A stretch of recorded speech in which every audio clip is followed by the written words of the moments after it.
pick up that ball and run with it. He looks strong. He's going to be good. And he's going to help.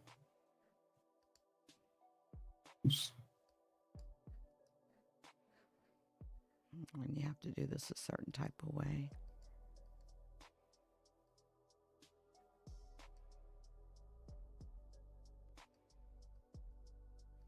I want to highlight the conversation with Mr. Byron that I just had with him. Give me a moment, please. I'm getting there, folks. I appreciate you. We might go to Rice Street. I don't know. We'll see. Last time I was at Rice Street, I had to cover former President Trump getting fingerprinted and booked in. But with that said, ladies and gentlemen, I appreciate you. I really do. We're going to end this stream. This is good that we can end this stream. Hold on. I know. I hate how Twitter does this. You have to pause it.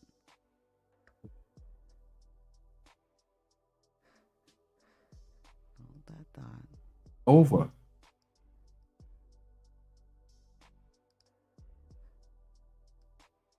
I don't never have to put this picture up.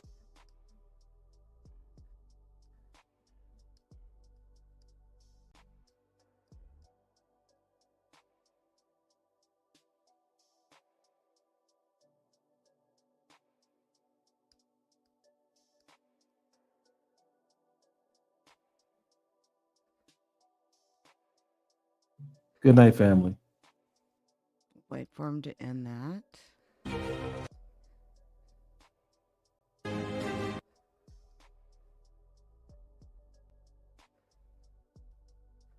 may have to go to his YouTube page to do this. Give me a second. Because we're going to get that clip. We're going to get that clip. All right. Let's see here. Hip Hop Inquirer. Definitely, if you haven't had an opportunity, make sure that you subscribe to Hip Hop Inquirer.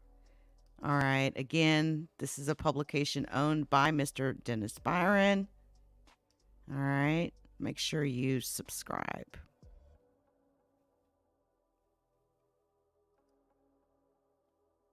All right. Pause that. Put this on the big screen. So we've got it now. All right. So I am now going to roll out these clips, these highlight reels of my conversation with Mr. Dennis Byron. Let's go. Well, he's been financially impacted significantly just for these 2.5 years. There have been people that are depending on him. He will be with Mariah the Scientist. As a matter of fact, hold on. Hold on. This is for Mariah the Scientist because this is significant. He probably going to go get married as he should. Hold on a second here. I'm gonna put up a throwback. Here's a throwback, ladies and gentlemen. My little petty. Ah! Okay. Oh, is that LeakYou? Hello.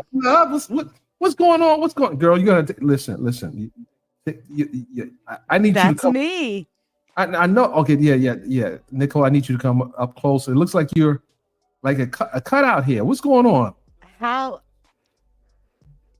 What's going on with you? What did you think? You have done an amazing job on this. Let me tell you, Mr. Dennis Byron, I've been glued to your channel. And I just want to say, amazing job on your standpoint. I'm curious, what are your thoughts? Do you think there will be a press conference tonight? Absolutely. They can hold the lawyers. Well, the lawyers for the defense can hold their head up high. They need to take their bows. They need to be able to get all the respect that is deserved because these are very, very good advocates. And they show them that they don't give a damn about the prosecution. And if you notice towards the end when he thanked the judge, he thanked the Miss Persifield, he thanked who did, and he thanked Police, his sheriff's office. right. He thanked the people necessary. Right. He thanked the people. He thanked the people. Well, I'm talking about Still, but Thug as well. And I can tell you, the photo that I took of Thug, as I told everyone else, he asked me to take the picture, and they sanctioned me. They said you can take the picture. I didn't just take the picture. The shot was set up. They said take the picture because they must have knew that this guy was going to take a plea, but they didn't know how far it was going to go. But he still wanted to have that picture out there by October 27th for Mariah the Scientist. Mm-hmm. I didn't say, can I take the picture? No, they said, Mr. Byron, can you take the picture and get it on TMZ? I said, sure, no problem. If they don't know the rules, then don't set me up. Right. You listen, you see my work. You think I violate? Your work is impeccable, Mr. Byron. I've watched your work over many, many years. We've been acquainted and been friends for many years. I know your work. Your work is top notch, A1 tier all the time. So, I wanted to talk to you about that. That shirt, that photo that you took went absolutely viral. On every blog you could possibly think of. And I knew that you would not have taken that photo if you did not feel you had the right to take that photo. And then why would I take a sneaker photo and then put it on a national platform? It makes no sense at all. Exactly. It makes no sense. But some people ask me, so Mr. Byron, why didn't you say something why didn't you say something right there? Because it was a closed-ended statement made by the judge and she had made an order. But we are responding in anyway. But it wasn't the time for me to respond. Right. First of all, I had to take in what just happened because we all were anticipating something big happening when Mr. Nichols was getting on there to take his plea. And the first thing she says, Mr. Byron and Miss Sylvia, please come up. Hold on, ma'am. The world's waiting for you this to happen. Why are you trying to? Because she knew that and then this is my belief. She knew that all eyes would be on this. And ladies and gentlemen, I had put the sergeant in that courtroom on blast early on. I posted the picture on Twitter. Got over 70,000 views on it. They weren't happy with that. This is the person who's in the courtroom every day. If I said the guy did something wrong, I said it because I know for a fact. But I'd say they stick together. Yes. I don't doubt that this was a planned attack, and they wanted to make when they were saying that, oh, you guys you violated before. Not me. I've never had a court violation. Mm-mm. Never in my life. I never had a court violation. I never violated Rule 22. No, I don't do that. But my point is, it was done intentionally. They knew that all the media was watching, and they wanted to bring me on there and try to disrespect me. But it's all good. If anyone smart, they saw the play was happening because no one got the time for this. You could have told them, don't come into court. But right. then you say you can continue recording today. Which was kind of weird. So what are your thoughts? I mean, you've now reached, I know the case is not all the way over, but you've now reached a point. This is a big finding today. How are you feeling? You have covered this case from day one. How are you feeling with the verdict? Do you think that it was a fair plea deal? The plea deal. Yeah. I think it was the best. And I think what people should also understand that a innocent man is not going to plead guilty to charges that he didn't have some kind of involvement in. And that's the reality of it. Most people won't plead guilty unless they know them. They may have some kind of culpability. But if you stand on, but there are people who still in jail who say, I'm innocent, I'm not taking a plea. And I think, people got to recognize that this guy is not doing all this because he had nothing guilty to do. They're not just going to turn back around and say, I didn't do this. No, they're not going to play in people's face. It happened. Everyone took their responsibility. I knew that when Nichols took his plea and then when Mr. Huey took his plea, I said, okay. Because Mr. Huey, you got to understand, he was in heavy. I think that's what triggered Thug to go and take the plea, because Mr. Huey was very connected to the communication with Thug. And, right. He didn't have to come back and testify, but they still will be playing recordings that would be from the end of Thug. So I understood what was happening. So me personally, while this is the longest trial in Georgia history, and it's still continuing, people had to realize the trial's still going on starting Monday. So it will probably, I think it will probably be over in a month. I mean, what are your thoughts on it being the longest running criminal trial in Georgia state history? Do you feel that the prosecution has done a good job in presenting their case? If it ended up in these type of plea deals, I doubt it very seriously. Because if you have the bull by the horn, then why release it? Right. Why release it? And even with the defendants, if you feel that you're completely innocent, you're not taking pleas. So they while the prosecution got wins on the board, it's how they got them. Right. How they got them. They hit them with these football numbers. These are serious numbers. Everyone got some serious numbers in the back end. Yeah. This is ideally, if I knew that I was looking at all this type of time, maybe in the back end, I might have, went the distance. But if I know I'm guilty, I'm not going to this. I'm not rolling the dice when I got children out there. I have a girlfriend that is out there. He's still young. He's still young. Yeah. He can do so much for the community. He has no need to be doing any criminality. He doesn't need to be around people that's going to try to get him in a situation. He's not. If he does that, then he's stupid. I don't think he's going to do that. I think Thug is, seen the errors of his ways. He can't help everybody while you can try to help some people. And I learned that lesson even covering this trial. You cannot help everybody. Some people, it's out for themselves, and they don't care who they take down with you. They don't care. So I get it.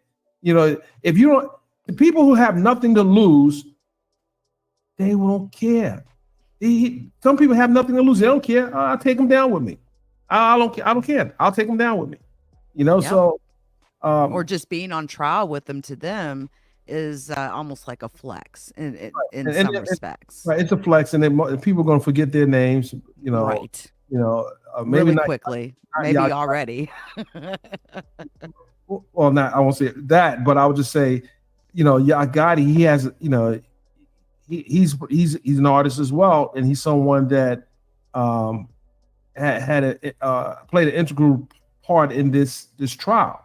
But his attorney wants to go the distance, and I'm not, because we don't really know who shot Donovan Thomas. It seems like some people that aren't in that courtroom or never on trial might have been the shooter, and that's what they got to convey to the jurors. There's a shadow of a doubt.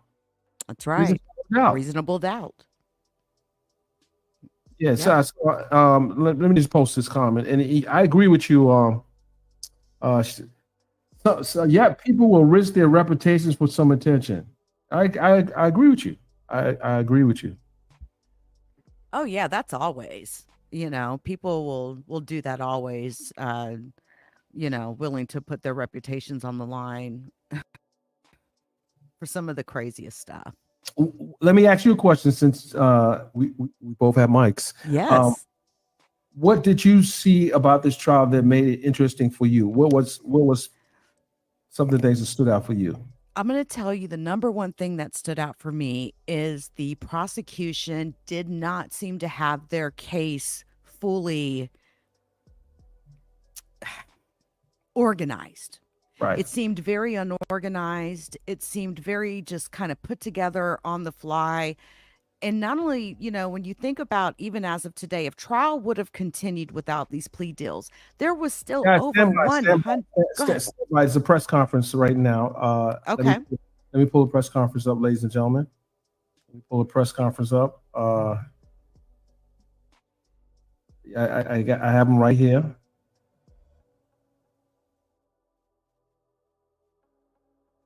Can you hear that? Oh, you can't hear. Hold on.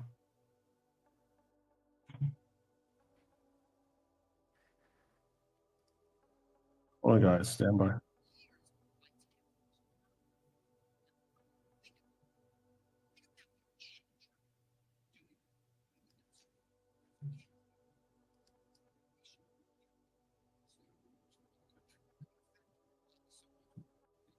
cannot thank you all, because without you guys, this just keeps rolling in injustice. It's got to end.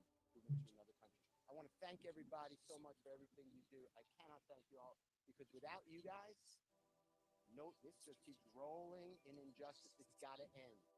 The criminal justice system, the presumption of innocence, the Brady rules, Can you hear it, ethical rules, they have to survive. Otherwise, Nicole? we all are victims of this. Anyone can sit in that seat. LeakYou, can you hear? Barely. Might want to make sure that Hold on. the speaker on the stream is up all the way. Yeah, it's on the screen. Hold on.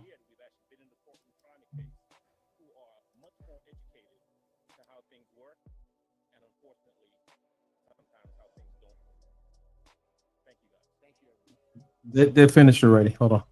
See if anyone else to come up.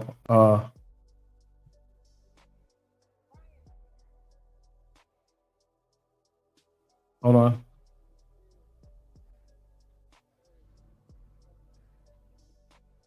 You go, Jeff. Big Jeff.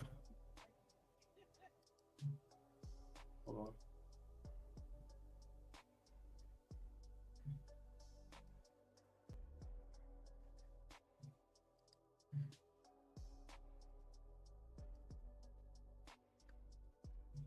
You should hear it now.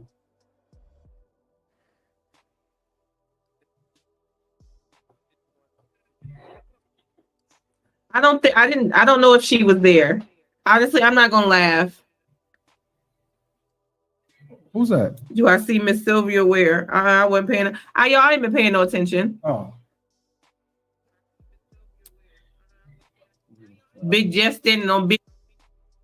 Okay, so the press conference is over. Yeah, that's Sly.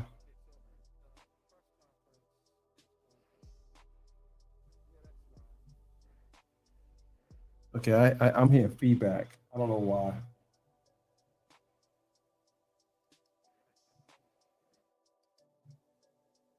I'm gonna mute my mic. No, well, it could have been you, but it's okay. I think we saw a good conclusion. I think we saw a good conclusion to this case. And we'll unpack everything that's happening, but I think most of the people have decided to leave. I think it's important to follow how this case ends, because ultimately these two guys are the last ones standing. If they're guilty, it'll be out in the trial. If they're innocent, that too will happen. It's just crazy. Yeah. Well, listen, I had to come up and commend you for all of your hard work, Mr. Byron. It's truly great to have, to have met you all those years ago. And here we are. I commend you. Great job on all of the coverage. And I just wanted to come up and just say hello to you. And, maybe we can do a little something and have you come over to the platform so we can talk a little bit more about this viral picture that kind of caused a little bit of an uproar a few days ago. But at the end of the day, we'll see what we can do. Yeah. But at the end of the day, I know for a fact you would not have done anything if you did not feel you had permission to do so. Absolutely not. I stand by that. I know you. So anyone who knows me know I don't do that. No. And again, when you got media that is very vocal and giving, the raw truth, sometimes that makes people uncomfortable. And you can see what happened. And they tried to silence me, but can't silence me. No, that's not the way you silence me. Silence me by showing respect, and that's it. That's right. Well, listen, I'm going to drop off, but I'll be in contact with you. And again, much appreciated. And I'll see you soon. Absolutely. Thanks, you, Mr. Byron. Thank you, love. Appreciate you. Bye. All right, ladies and gentlemen. Wow, crazy. What do you guys think? How do you feel? How do you feel? How do you feel? How do you feel? You feel like, hey, it's been worth it to see it come to this conclusion? Yeah, I think I'll be honest with you. I think that some of the things they pled to, that this is the best.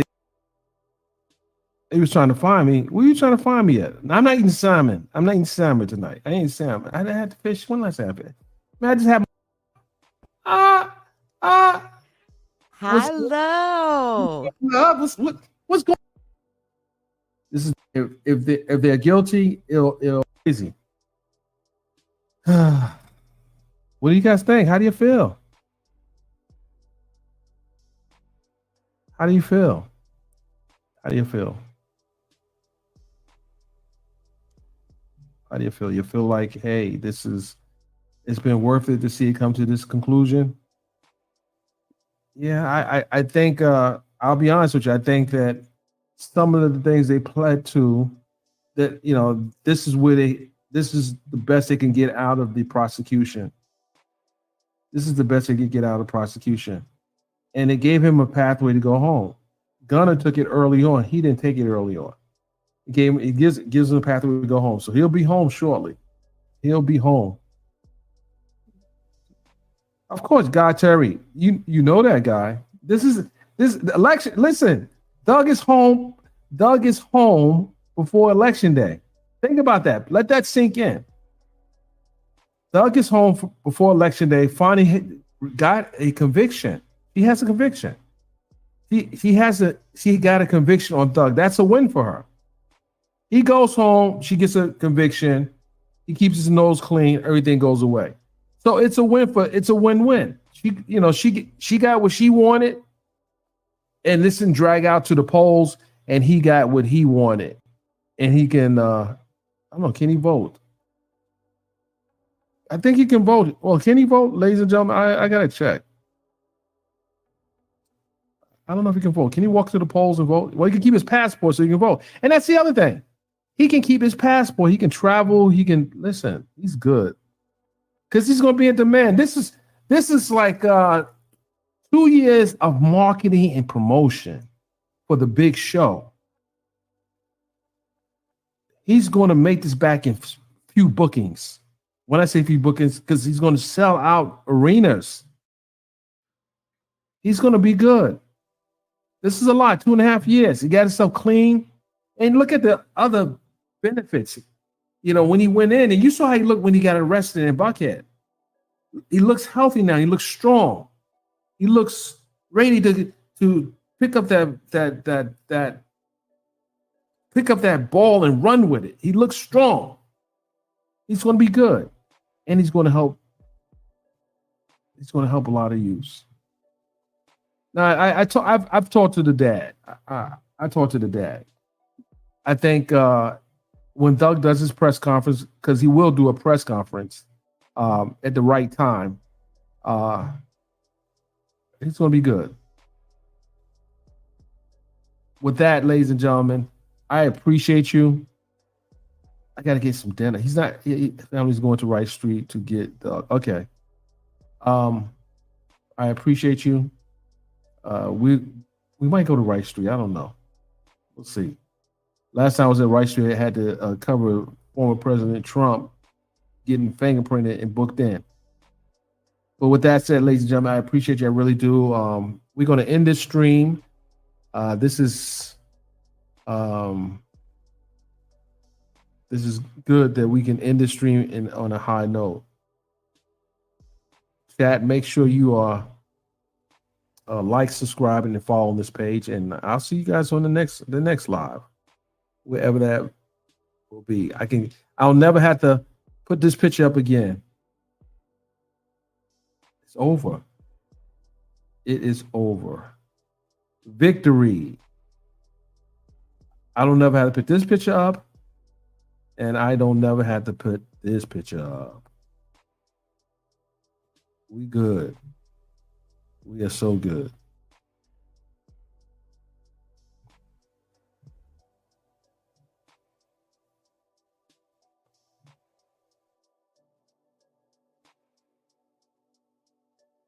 Good night, family.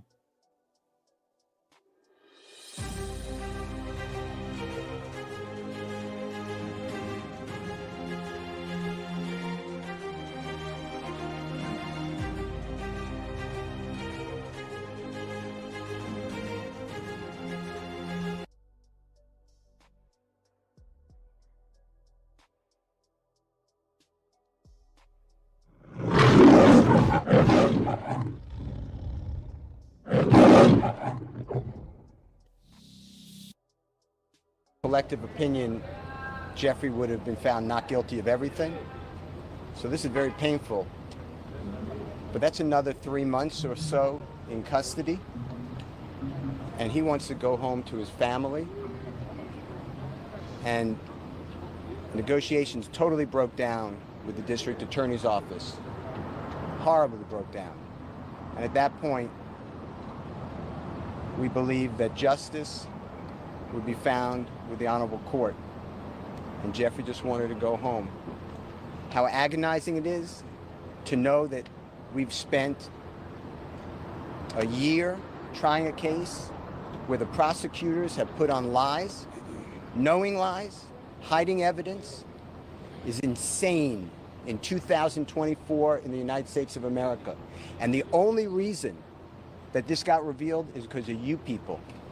You people brought the truth to the community because nobody knows this. This is not the only courtroom it's happening in, and I just want to thank all of you.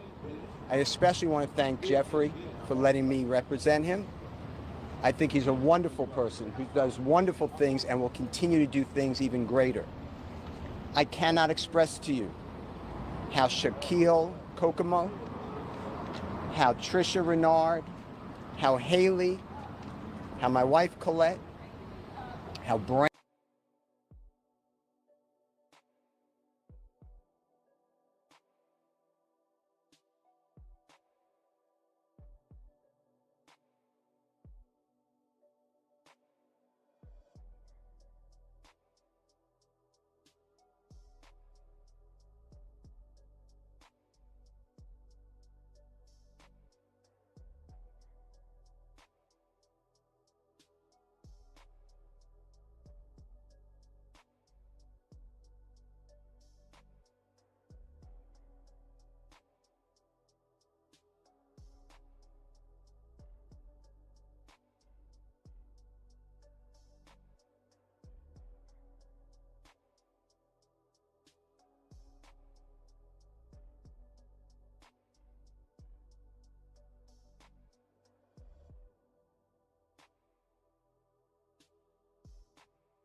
In the country. Mr. Steele, do you think prosecutors negotiated in good faith at all during any of these negotiations? Why don't you let me take this one? Let me answer that. The short answer is no. This is a case that possibly could have been resolved if folks were reasonable. But we did not believe that we could enter into good faith negotiations with people who wanted a case resolved in a manner simply to save face. And Jeffrey Williams was not going to say things that they wrote for him, that they wanted him to say, that was their theory when it wasn't true. And so, good faith, no. I don't believe we were ever really negotiating in good faith. And you've been here the past year that this case has been on trial. You've seen the numerous motions for mistrial. You've seen the behavior of the state. You've seen the dishonesty. You've seen everything being hidden. You've seen things come out in court, in front of you. And so you know what kind of prosecution we were dealing with, and that's okay. You know, Mr. Steele and I have fought through this the past 2.5 years. And as he said, we ultimately decided we were going to put our faith in the court as opposed to the folks on the other side of the aisle. And, you know, the best thing out of all of this is that Jeffrey Williams, in a very short period of time, will be home. And that's all we've wanted from May 9th, when they went and picked him up and have held him in jail without a bond for the past 2.5 years. He'll be home shortly. Keith and Brian, this either one of you can answer. So I have 2 questions for you. First off, you go into a blind plea, you don't know, right? There's nothing for sure. What was your emotions like when you guys went into that? I would imagine the conversation, can you kind of take us into the room before you went out into court, what the conversations were back and forth? Obviously, I know there's attorney-client privilege, but it's a big decision. Well, I didn't want to give up the jury trial, but that was a decision made, and once that decision was made, we were just thankful that there are people like the Honorable Judge Whitaker who understands what a trial is like and what it should be like. And I cannot thank the Honorable Court for being here and coming in. She is not our first judge, but she's the first time we received justice. Mr. Adams, this is your second high-profile RICO case here in Fulton County. Do you think that maybe the prosecutor's office is abusing that statute? And what are your opinions of RICO generally? I have, for the 30-some-odd years that I practiced law, always believed that if you, as a prosecutor, think that someone has committed a crime, you charge them with the crime, you put it in front of a jury, and then you do it fairly and let the chips fall where they may. The courtroom is not the place to get adventurous, to get inventive, to think, well, we don't have evidence on him for any of these incidents, but maybe, if just maybe, we tie him up in a RICO and put him with people who may have committed crimes, we can get him that way. That's an abuse. And so, yes, for some strange reason, the Fulton County DA's office seems to be in love with RICO, and my honest opinion is that they're in love with it because it makes it easier for them to try and convict people that they otherwise could not convict. And that's what was happening here. We're fighting a mountain, reams of evidence, most of which didn't have anything to do with us. And so, is it an abuse? I think it is. There are better ways to, and I used to be a prosecutor, right? And I can tell you that there are better ways to prosecute cases than the way this case was prosecuted. You guys obviously rejected initially what the state was going to offer. Is there some details you can give us? Because it sounds like from what you guys decided in the court, I mean, it's still pretty stringent. There's a lot of different details, but what was the state asking for that you guys rejected? I'm not going to get into plea negotiations because they are privileged under statute, but it was outrageous. They would let him out of custody, but they would have a tether around him so tight that it's unconscionable. And how are y'all feeling about what the sentencing is, especially with not being able to be in Metro Atlanta except for specific parameters, and how is Mr. Williams feeling about that decision? You know, we're okay with the sentence. There comes a time in any case, if a person is sentenced, that we're out of the courtroom, and now what happens to that person is entirely up to them. Jeffrey Williams is a fantastically talented man. He is a great person. He's become a great friend over the course of the last couple of years.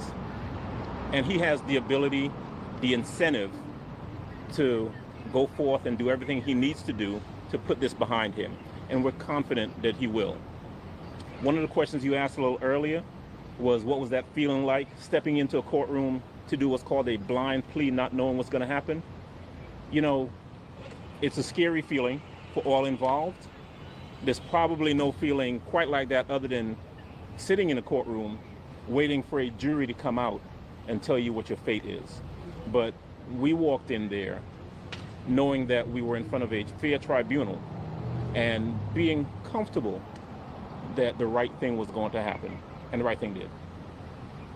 What do you think about your client just serving as a role model? Obviously, as part of the agreement, he's going to be participating in the community, doing events, things like that. Obviously, he has a huge reach for what he does for a living. I've known Jeffrey Williams. I've defended him for over a decade. I have been with him where we go to young children, children in need, children who are going down the wrong way. And he tells exactly what he's going to continue to say. He tells everybody, this is not a good life. We have to stop the generational disaster that is plaguing the community. And although right now I'm successful, I'm a product, but every one of you can get out. And he always stresses education. Jeffrey Williams is a great person, a great role model, and he will do even better now, hopefully, if you allow him and his words to get out. As far as how Jeffrey's feeling now, he knows my feelings, which I'm not going to reveal for attorney-client privilege, but this is not the same as a not guilty verdict. That should have been rang. But nobody here wakes up every day on a concrete floor that they're calling his bed, gets up at 4:15, gets shackled at his feet, his waist, and his hands, comes to the Fulton County Courthouse to be on concrete, eating out of a bag. Doritos is his meal of choice. And then coming to a courtroom and sit there with a leg chain on him every single day and hear lie after lie. So for Jeffrey, go home today and not have another 90 days or 120 days of it, he is very happy, thankful to the honorable court. So to answer your question, this was not what I wanted. I don't believe that it is just, but I believe that under these circumstances, it is justice for Jeffrey Williams, and he is delighted, as are we, and thankful. Can I ask you were standing right next to him as he was addressing the judge. What seemed like a very sincere apology to her, or apology to the court and what happened, what has gone on. How did you feel standing next to him, knowing him for the last decade as an attorney for him, about what he was saying and what he was telling the judge? Jeffrey Williams is being truthful. That is his heartfelt feelings. He feels so bad for the loss of life, and he feels bad that people are taking his music or his social postings and making it into violence. That is all promotion. That is not a symbol of go hurt somebody. So I hope I've answered your question directly, but how I felt, I've heard that from Jeffrey over and over again. You called out a lot of challenges in this trial based on the prosecution's point. Do you have any message to, the co-counsel that for now is still on trial, or what's left of this? Oh my God, they are phenomenal lawyers, and I'm confident if you keep going, which I assume you will see some great lawyering. They don't need my help. And the truth is, they've been there with us for the past 2.5 years. They're aware of what they're up against. They are totally capable of handling it. And I presume we'll step in from time to time because, in this fight in the past 2.5 years, we've been together. So we needed something, they've been there to assist. And if they need something, we're happy to step right back in and assist. But they're great lawyers. Max Shard, Doug Weinstein, those gentlemen are in great hands. They'll be fine. I will say this, I think it is wrong, and it needs to be fixed, that an innocent man is arrested on May 9th of 2022, is denied bond, and has to plead guilty and nolo to get freedom after 2.5 years in custody. That should not happen. Nobody should be on trial. Juries, think about what they're going through. Nobody should be on trial like this. And if Mr. Williams didn't have the resources, this never happens well for anybody. So I think it's an abuse, to answer the AJC's question. I think it's an abuse of the statute of RICO to do this to people. Is it fair to say you don't believe justice was served today? I believe that Mr. Williams is home, and I'm delighted. Justice would have been served on May 8th of 2022 if the grand jury no-billed his indictment. That would have been just. And it's wrong to be under investigation. He's been under investigation for 15 years. 15 years by task force of federal government and local government. Think about that.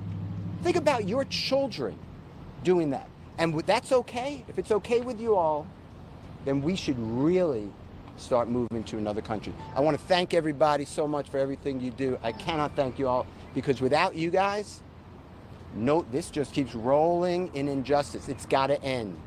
The criminal justice system, the presumption of innocence, the Brady rules, the ethical rules, they have to survive. Otherwise, we all are victims of this. Anyone can sit in that seat next to Keith Adams. Thank you all so much. And no one sees it unless you guys do what you do. But I tell you what, there is a whole world of people out there who have watched this trial over the course of the past 2.5 years. The past year that we've actually been in the courtroom trying the case, who are much more educated to how things work, and unfortunately, sometimes how things don't work. Thank you guys. Thank you, everybody. Thank you.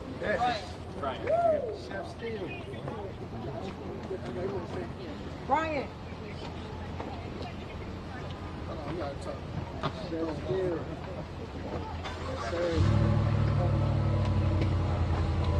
Great job. All right. All right. So it is not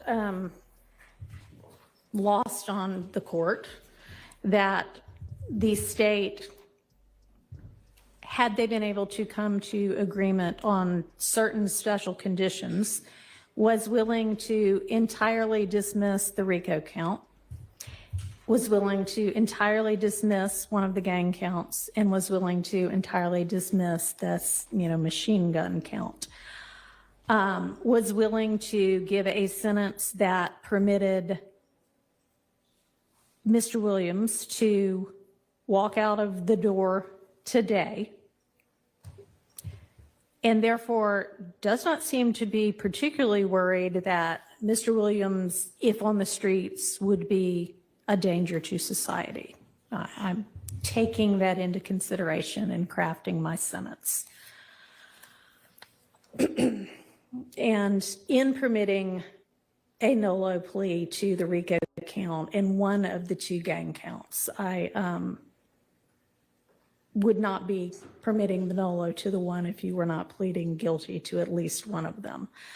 But you are, and y'all admit a factual basis for the counts that you are pleading guilty to. I find there to be a factual basis for those counts, and for the remaining counts with which you are charged. I am going to impose a sentence, and I've taken a little bit of the suggested special conditions from the defense and a little bit of the special conditions suggested by the prosecution. On count one, the court sentence is 20 years to serve 5 years, commuted to time served, the balance of 15 years to be probated, and a $25,000 fine. On count two, the sentence is 5 years to serve, commuted to time served. That's the minimum sentence that's permitted on that count.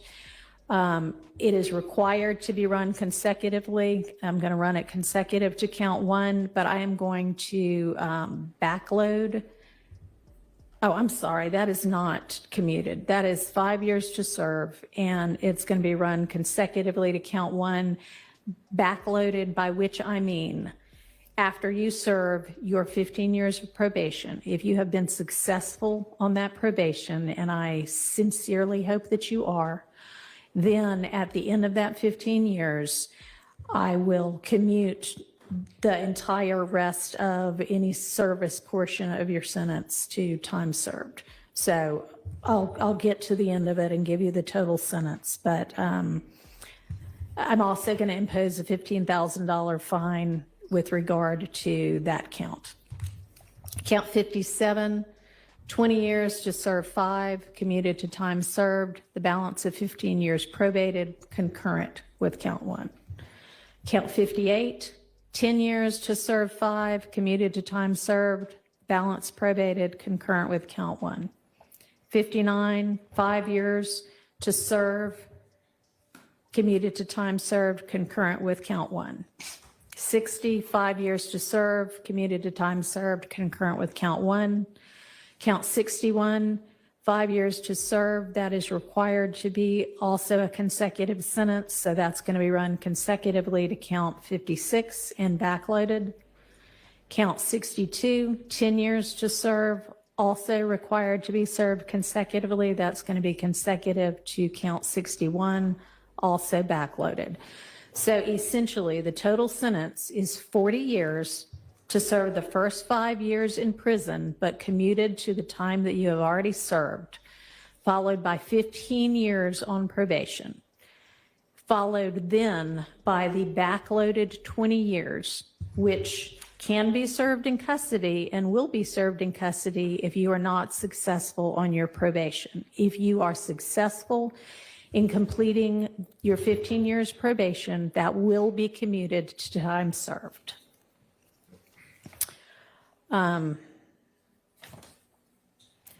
You are to remain on reporting status for the first half of your probation, active reporting for the first 7.5 years of your probation, and that is pursuant to OCGA 17-10-1, subsection 2, A2A. And Mr. Steele and Mr. Adams, in order to keep him on reporting status, there needs to be good cause shown. We all concede that good cause is shown here? Stipulate. All right, I appreciate that. Special conditions of your probation. What good cause? What do they mean? Can I have a second, Your Honor? Sure.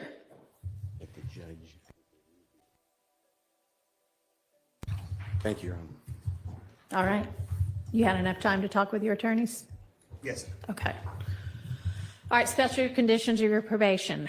After 48 hours from your release, you are to stay away from the metro Atlanta area, and that's defined by the U.S. Census Bureau. It may change, but you can look that up anytime to figure out what that is.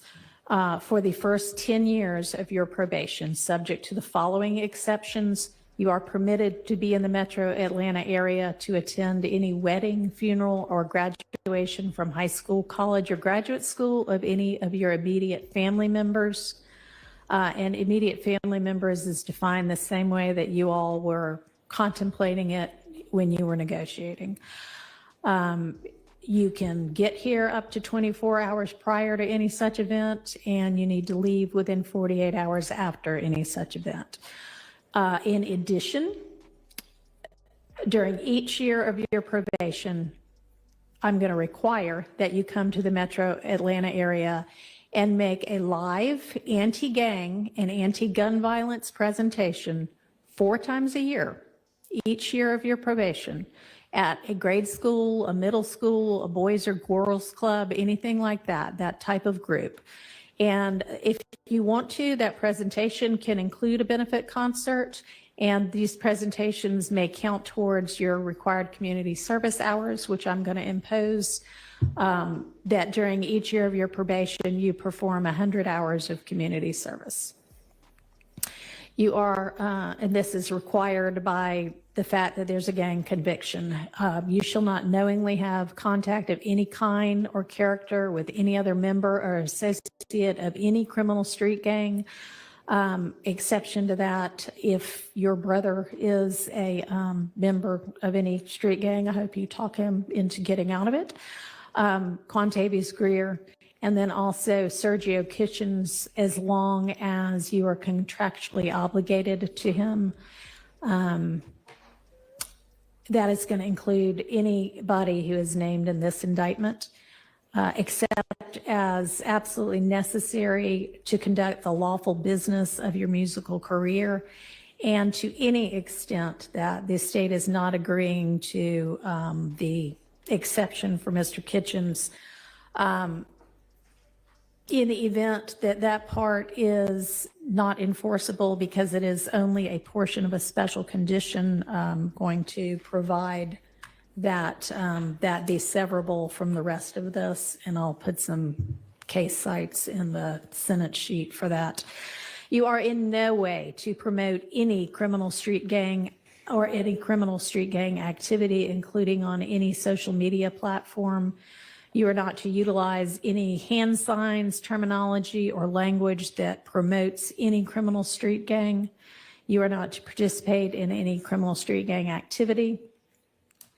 You are not to knowingly engage in any contact with any of the victims that are listed in this indictment or with any of their family members. And you may not have in your possession or with arm's reach any kind of a firearm because you're going to be a convicted felon. And that is, except I know that you have security and you need security. You can be within arm's reach of a firearm that is in the possession of either licensed law enforcement or licensed security personnel that are in your security detail or anybody that you're performing with. You are to submit to random drug screens and not use any drugs unless they are prescribed for you by a licensed physician. You are to execute a Fourth Amendment waiver that will permit the search of your person, residence, vehicles, and electronics for any firearms, any criminal street gang paraphernalia, or any illicit drugs. And as I mentioned, with regard to one of the first of your co-defendants from this trial, at least since I've been involved, to plead guilty, our Uniform Superior Court rules instruct and provide that it is absolutely proper for a judge to grant leniency in sentencing when, quote, the interests of the public and the effective administration of criminal justice are served, unquote. And I think that this plea is in the interest of the public and in the interest of effective administration of justice. Have been trying to ensure that to the extent I can, this trial also abides by that. It's been challenging at certain times. I find your plea to be freely, knowingly, intelligently, and voluntarily entered with an understanding of the consequences, and I accept it as such. I also need to inform you that your attorneys were going to represent you through either the last day of this term of court or 30 days from now, whichever is later, and any of the filings that were mentioned that need to be filed within that time, they would file on your behalf unless they are permitted to withdraw from representing you before that time. I am not going to impose the conditions suggested by your counsel about the benefit concerts and the donations to the sheriff's office, but I certainly strongly encourage you to do those things and to do and continue to do things that benefit your community and especially help young people to stay out of criminal trouble. And unless there is anything from counsel other than that. I have one matter, Your Honor. Okay, and does the state as well? Your Honor, with regards to Mr. Williams being permitted to come to the Metro Atlanta area or Cleveland Avenue area for funeral or the other items, right? Can you also consider, God forbid, there's a serious medical condition of a person that In is his immediate family, yeah. certainly we can add that. And I also meant to mention, because I know you do travel all over in order to pursue your career, that it's permissible for your probation to be transferred to out of state, and that has to be done through probation, but that is fine with the court. And you may also keep your, nobody's mentioned it, but keep your passport and travel out of state and internationally to the extent that you need to do that for business purposes as well. All right, Mr. Body. Yes, very briefly, and thank you. The district attorney just wanted me to urge the court, due to the fact that the Thomases have been negatively affected incredibly traumatically by what has been discussed by both parties here today, to make a brief statement as she believes that they fall within the exception or within the bounds of Marcy's law. If the court would allow, I understand the court made a ruling earlier as it relates to that, but she wants to. All right. Thank you. And I appreciate, well, I cannot even begin to understand what they must, anybody must be going through when they lose a family member to violence or criminal violence. Mr. Williams himself has expressed his own sorrow to the family. I, again, am going to stand by my belief that the appropriate.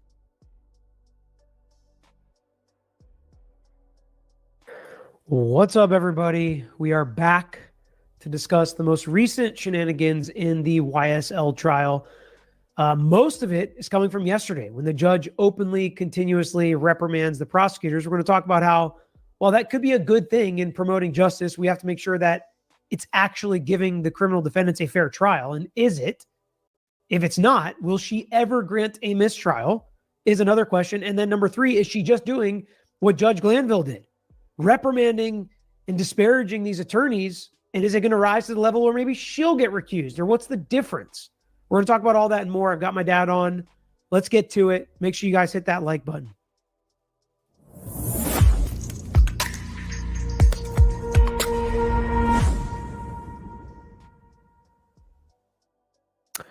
What's up, Dad? Hello, what's up? We are going to start. Well, actually, I guess before we get to the clip, why don't you give a quick rundown of, as short as you can be, of what's happened over the couple days before we start to get to the clips where the judge just continues to hammer the prosecutor. Well, the last couple of days have been consistency because they're consistent with the way Woody testified, consistent with the way Sledge testified, and the third guy, Little D, just testified. And all of them did the same thing. Whether they had plea agreements or whether they had immunity, they would say, I don't remember, I don't remember, I don't remember. They didn't remember the interviews. They didn't remember what they said in the interviews. They had different reasons for not remembering. Little D, one of his reasons is medication because he was the one that was real sick. You know, you can remember, and they took him out, actually literally out of the hospital to put him in jail. Then they got him out of jail and he went home. But he testified the same thing. He doesn't remember any of the things he said or any of the accusations he made against Thug or any of the things he said about YSL being a gang and gang wars and shootings and all of those things, again, consistently. All 3 of those guys testified the same way. All 3 of them denied any of the things they said in their statements.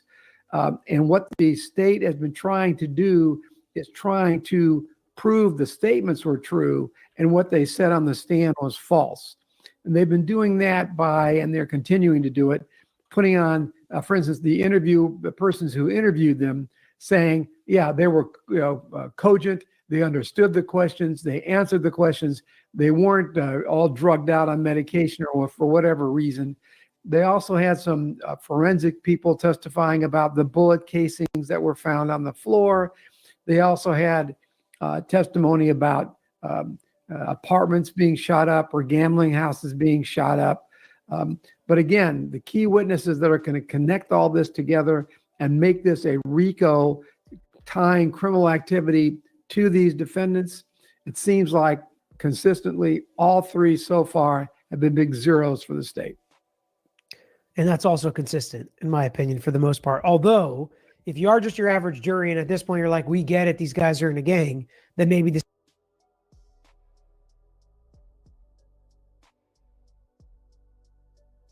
You all, as we wind down this coverage of Young Thug, I'm going to be releasing a few more highlight reels that will also be dropped on other social media platforms such as TikTok, etc., etc. I want to give a shout out to the 700, those of you that are still tapped in on Twitter.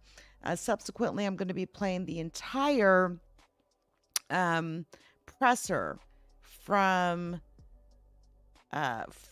Young Thug's attorney. All right. So I'm going to be removing the YouTube live stream currently, and we'll restart it so that I can do my highlight reel from there.